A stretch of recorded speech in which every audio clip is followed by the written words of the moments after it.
orang-orang kufar Quraisy. Dan 70 di antara mereka yang wafat itu pemuka-pemukanya. Siapa mereka itu? Abu Jahal, ya, kemudian Umayyah, kemudian Al-Walid ibnul Mughirah, Syaibah dan yang lainnya. Wafat. Tinggal siapa?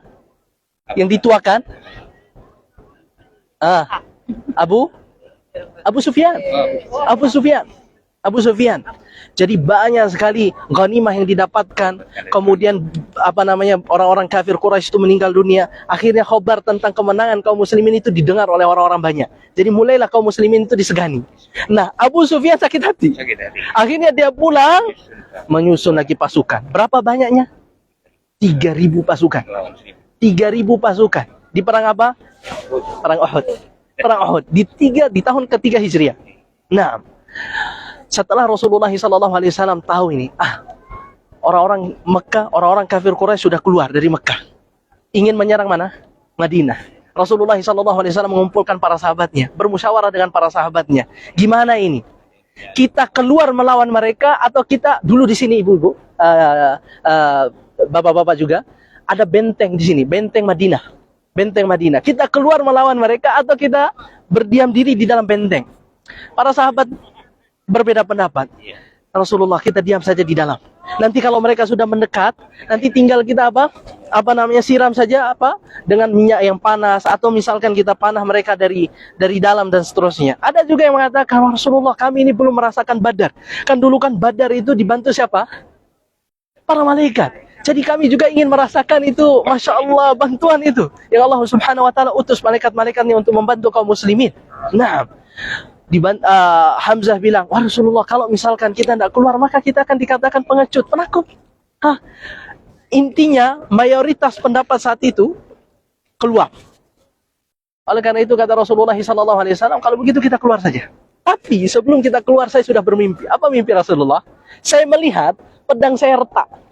Ada retakan di pedang saya. Kemudian saya melihat sapi disembelih. Dan yang ketiga, saya melihat saya masuk ke tameng yang sangat kokoh dan saya berlindung di dalamnya. Para sahabat bertanya, apa takwilnya itu wahai Rasulullah? Pedang yang retak, kata Rasulullah SAW, ada sebagian keluarga saya yang akan meninggal. Sapi yang disembelih, ada sebagian para sahabatku yang meninggal. Dan yang ketiga, saya masuk ke tameng itu. Tameng dimaksud itu adalah Madinah. Dan saya berlindung di sana. Akhirnya Rasulullah SAW kembali ke rumahnya. Untuk apa? Pakai baju perang.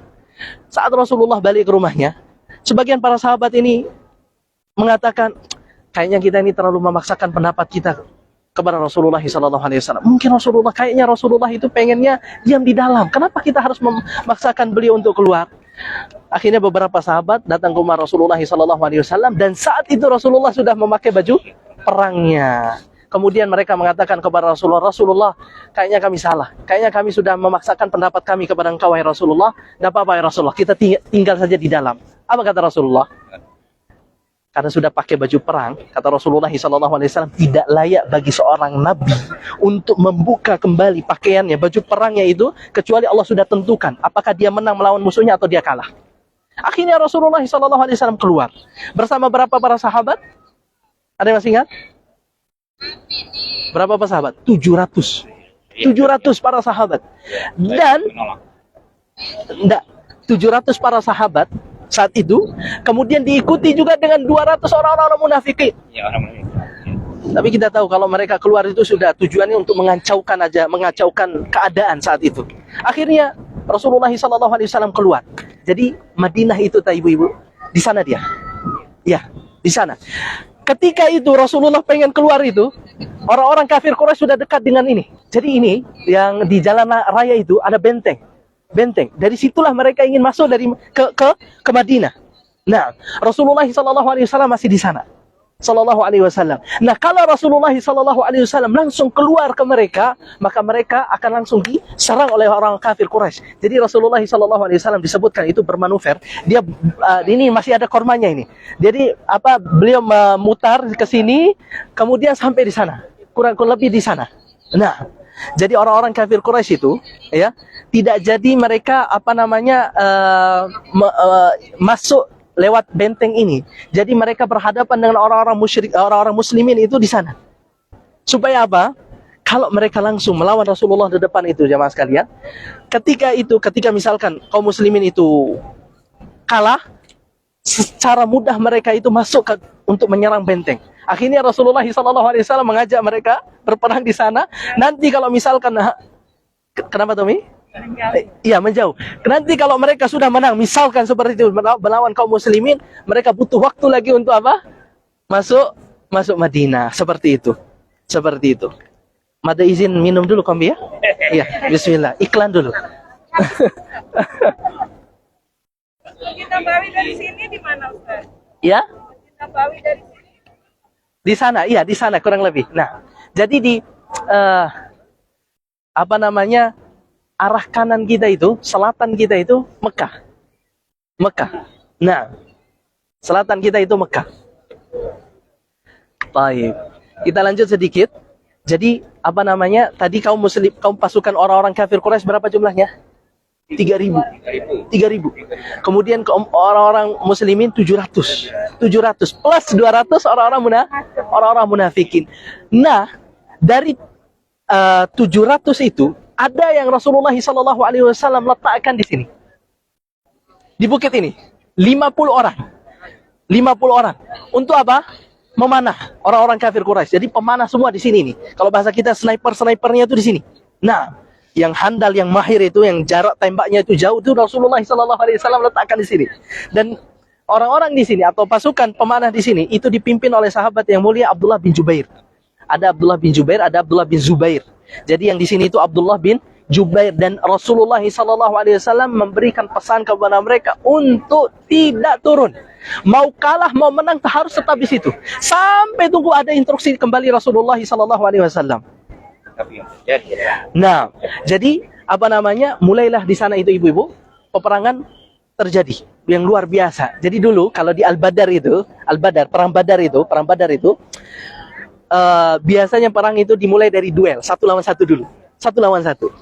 Tapi saat Badar, kesatria mereka itu semua kalah. Jadi mereka tidak mau terulang kembali itu. Nah, mereka lihat juga pasukan kaum muslimin cuma 650 lawan 3.000. Kurang lebih berapa? Seperempatnya ya. Seperempat dari pasukan mereka. Akhirnya mereka mau nyerang saja. Dan peperangan itu, kuat atau tidaknya itu, dilihat dari apa? Bendera masih tegak atau tidak? Kalau bendera itu masih tegak, berarti masih berani mereka lawan. Tapi kalau sudah jatuh, sudah kalah itu artinya. Nah, dan di perang Badar, bendera orang-orang kafir Quraisy itu jatuh. Akhirnya mereka kalah. Jadi untuk sebagai pelajaran bagi mereka, di perang Uhud ini yang memegang bendera itu mereka tunjuk berapa orang? 11 orang. Dan 10 di antara 11 orang ini semuanya bersaudara. Dan itu semua adalah keluarga Rasulullah SAW. Seolah-olah mereka ingin menunjukkan ini keluarga kamu wahai Rasulullah yang tidak sejalan dengan kamu. Seperti itu. Tapi Hamzah, kemudian keponakannya siapa? Ali bin Abi Thalib. Kemudian juga Zubair bin Awam. Zubair bin Awam ini anaknya siapa? Sofia itu siapa? Saudarinya Hamzah. Kemudian ada satu nama lagi namanya Asim. Mereka ini sudah sepakat ini punya kiat-kiat. Nanti ketika perang sudah terjadi, mereka ini cari yang memegang bendera. Dan ternyata itu berhasil. Dalam sekejap itu yang memegang bendera itu dihabiskan oleh mereka itu satu persatu sampai ke sebelasnya. Subhanallah. Ketika orang-orang kafir Quraisy melihat tidak ada lagi bendera itu, tidak lagi berkibar, apa artinya? Sudah kalah. Akhirnya mereka kocar-kacir, lari, berantakan dan seterusnya, amburadul. Dan orang Arab itu paling pantang mereka meninggalkan istri-istri mereka. Tapi saat itu karena mereka sudah kocar-kacir seperti itu, istrinya pun ditinggalkan, perisainya, hartanya, ya, kemudian pedangnya, supaya mudah mereka kabur itu, akhirnya ditinggal semua.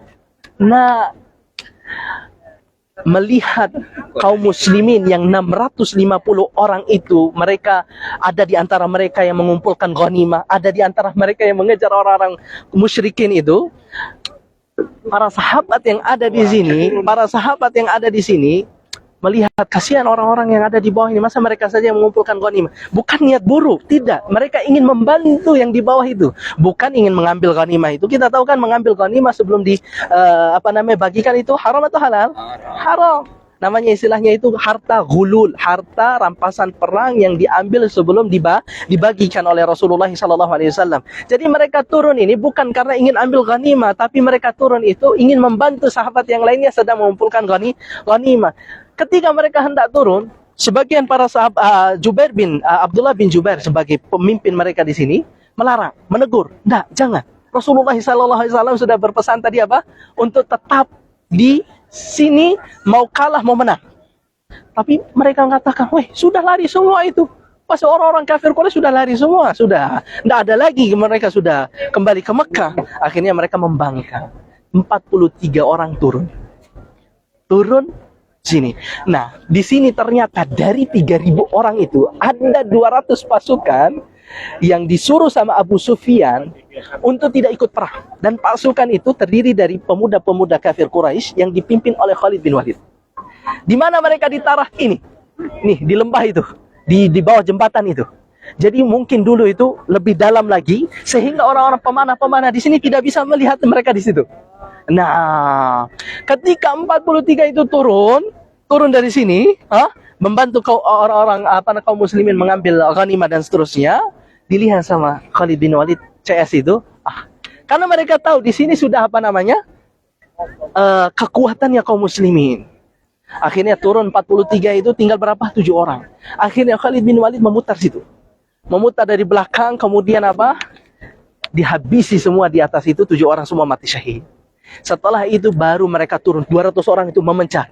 Ada yang menyerang kaum muslimin di sana, ada yang mengibarkan kembali bendera. Kan kalau dikibarkan kembali bendera itu orang-orang yang kafir itu kembali. Karena ini sudah tahu ini masih ada peperangan tersebut. Nah, ada yang menyerang Rasulullah SAW. Rasulullah SAW kita tahu tidak ikut peperangan. Apa yang beliau lakukan di sana?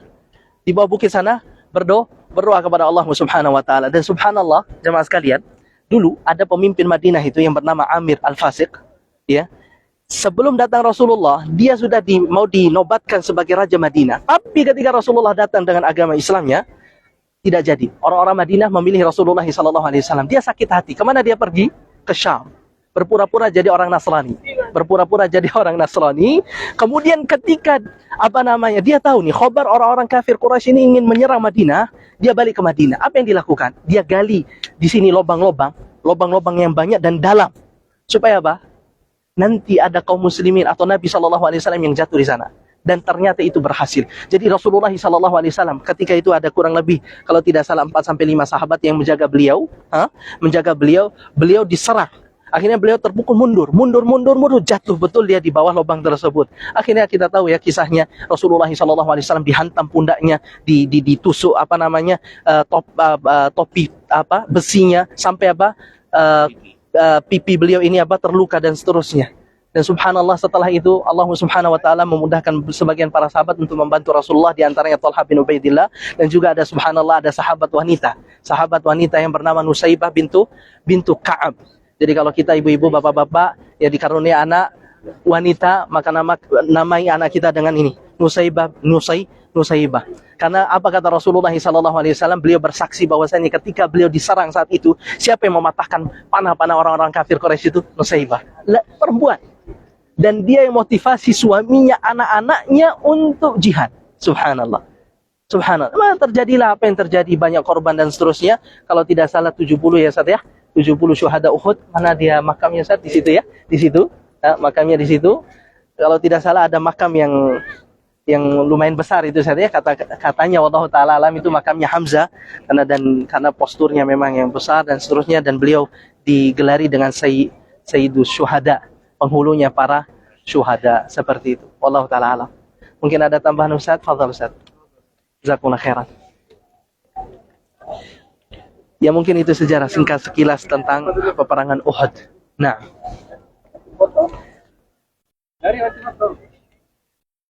tinggal apa ini Ustaz? Dokumentasi. Nah,